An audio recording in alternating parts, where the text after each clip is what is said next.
आखिर क्यों बेकसूर जानवर हथनी की जान ली गई।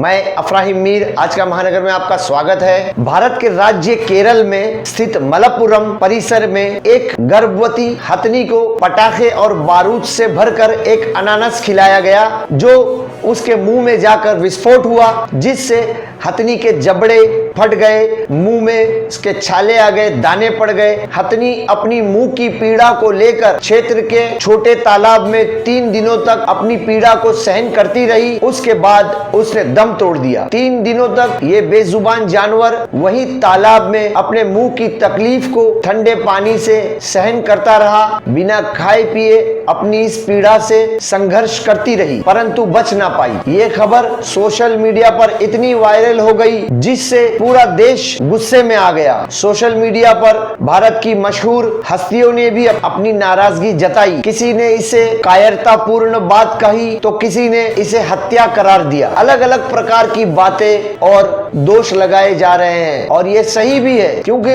उस बेकसूर बेजुबान जानवर की क्या गलती थी। किस शरारती तत्व ने ऐसा मजाक किया और इस भयानक तरीके से इस बेचारी हथनी की जान ली। पटाखे और बारूद के कारण जब उस हथनी के मुंह में विस्फोट हुआ होगा, तो आप अंदाजा लगा सकते हैं कि उसकी पीड़ा, उसकी तकलीफ क्या होगी, जिससे वो 3 दिन तक क्षेत्र के छोटे से तालाब में अपनी पीड़ा के साथ गुमसुम रही, जिसके कारण कमजोरी की अवस्था में उस हथनी ने अपनी जान को त्याग दिया। तो इस तरह राज्य केरल के मलप्पुरम जिले में एक गर्भवती हथनी 27 मई के रोज किसी शरारती इंसानी अवतार नुमा जानवर की हैवानियत का शिकार हो गई। इस भूखी गर्भवती बेजुबान हथनी की हत्या का जिम्मेदार कौन? ये इंसान नुमा जानवर है कौन? क्योंकि इंसान तो इन्हें कहा ही नहीं जा सकता है। ये तो सरासर मानवता के नाम पर कलंक है। इस हथनी की 27 मई को जान चली गई,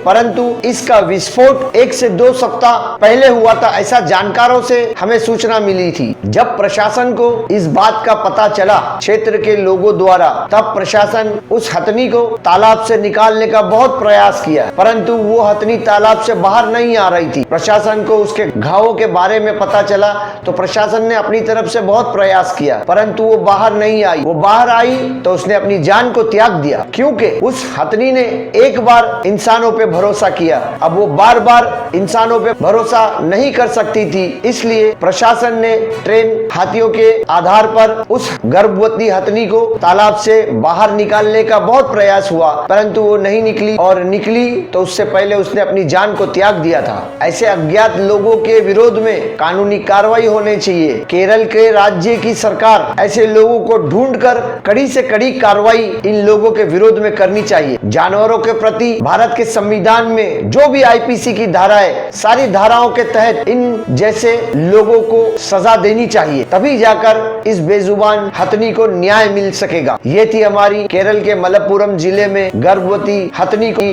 मौत पर विस्तार से जानकारी। ऐसी खबरों के लिए देखते रहिए आज का महानगर। हमारे साथ जुड़ने के लिए हमारे चैनल को सब्सक्राइब कीजिए और बेल आइकन भी दबाइए।